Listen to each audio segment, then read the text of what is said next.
Let's now take a look at how ATP Anti-Spam offers protection.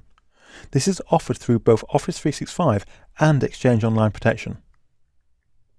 You can change the settings for the anti-spam protection using the Office 365 Security and Compliance Center in the Policy section of Threat Management.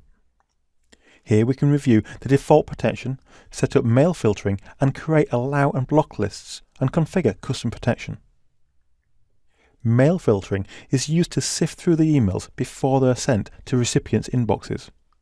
By default, it is able to offer anti-spam protection with connection filtering, spam filtering and outbound filtering. Connection filtering checks the reputation of the sender, and only if the sender is reputable will the message be allowed through the filter. The reputation is checked against a safe senders list. Both allow and block lists are used by connection filtering to verify the reputation of senders. If a sender is included on the allow list, their emails will be delivered, and if a sender is included on the block list, then their emails will be blocked. Senders can be added to the list using criteria such as the sender email address, domains, or even IP addresses. Spam filtering checks message characteristics to see if a message is consistent with spam. Spam filtering settings can be configured to check for certain languages or specific countries or regions. You can also configure advanced spam filtering settings to increase the level of the spam protection and manage the way that spam emails are dealt with, such as configuring the end user notification, which will inform users when spam messages have been received. Outbound filtering is mandatory with Office 365, and it checks to ensure that your own mail servers are not being used to send out spam emails. You can manage the policy settings, including the notification settings for administrators. There is additional protection from spam in Office 365, which is referred to as custom anti-spam settings. This includes mail flow rules, spam confidence levels, and email authentication.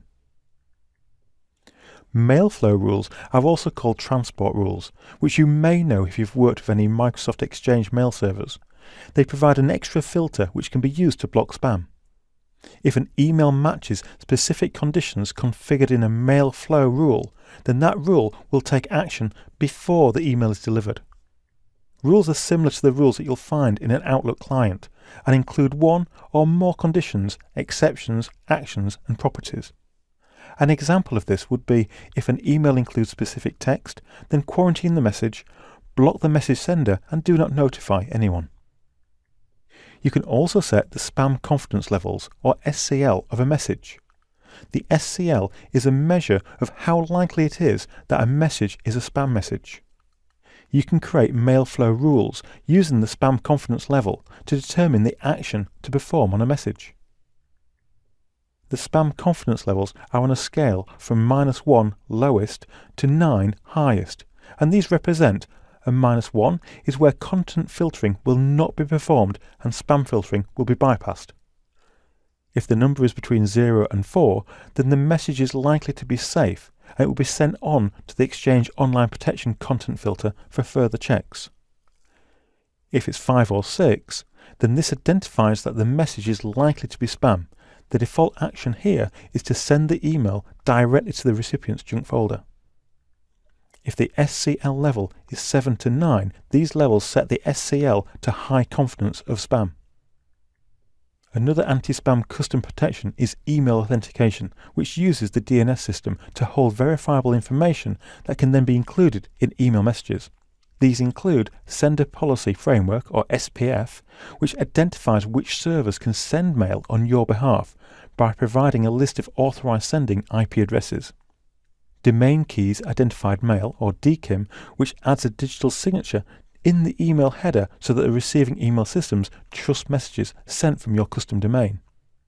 And DMARC, or Domain-Based Message Authentication, Reporting and Conformance, which checks the from address of the email sending address.